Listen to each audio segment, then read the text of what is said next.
तर सावित्री नदीच्या पुराचा महाडला मोठा फटका बसलाय। दुकानांमध्ये पाणी शिरलंय। सावित्री नदीनं धोक्याची पातळी जी आहे ती ओलांडली।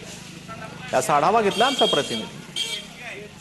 गेले 5 दिवस रायगड जिल्ह्यात मुसळधार पाऊस पडत होता आणि ज्या काही नद्या आहेत त्यांनी देखील धोक्याची पातळी ओलांडली होती। आपण जर पाहिलं तर महाड शहर, या महाड शहरामध्ये सावित्री नदी आहे, हिने देखील धोक्याची पातळी ओलांडली होती। त्यामुळे महाड शहराला पूर परिस्थिती निर्माण झाली होती। आणि आता आपण जर सध्याची परिस्थिती पाहिली तर पूर्णतः महाड शहरामध्ये जे पाणी आहे ते पूर्ण ओसरलेले दिसून येत आहे आणि जो पाऊस आहे तो सकाळपासून मंदावलेला पाहायला मिळत आहे। आणि आता जर आपण सध्याची परिस्थिती पाहिली तर येथे नगर परिषदेचे जे कर्मचारी आहेत ते देखील साफसफाई करत आहेत आणि त्याचबरोबर जे व्यावसायिक आहेत, दुकानदार आहेत, ते देखील आपल्या दुकानाची साफसफाई करताना पाहायला मिळत आहे। आणि आता पावसाचा वेग जो आहे तो पूर्णतः मंदावलेला पाहायला मिळत आहे।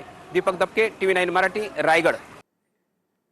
तर रायगडमध्ये मागील काही दिवसांपासून सततच्या पावसामुळे अनेक ठिकाणी नद्यांच्या पाण्याच्या पातळीत वाढ झालेली आहे। महाड शहरालाही पुराचा मोठा फटका बसलाय। गांधारी आणि सावित्री नद्यांच्या पाणी पातळीतही लक्षणीय वाढ झालेली आहे। याचा आढावा घेतला आमच्या प्रतिनिधीने। पुढे जाऊन घ्या।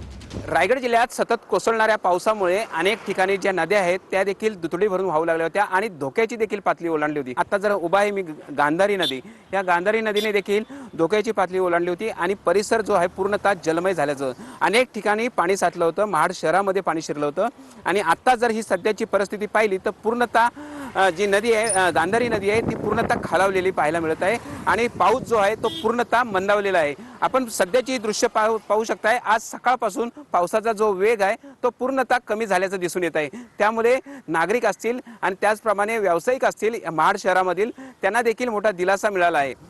दीपक दबके, TV9 मराठी, रायगड।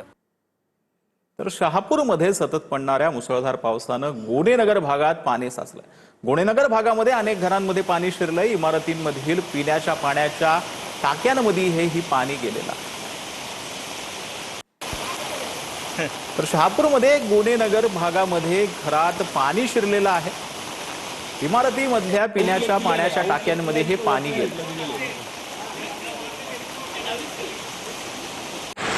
तर भिवंडीच्या पडघाम मधील गणेशनगरमध्ये पाणी शिरलेलं आहे। गणेशनगर परिसरात नाल्या शेजारी असल्यानं अनेक घरांमध्ये पाणी शिरलंय। दरम्यान या परिसरामध्ये 4 ते 5 फुटांपर्यंत पाणी साचल्याने एका घरामध्ये 4 जण अडकल्याची माहिती स्थानिक पडघा पोलिसांनी दिलेली आहे। पडघा पोलिसांनी पाण्यातून सर्वांनी सुखरूप बाहेर काढण्यात आले।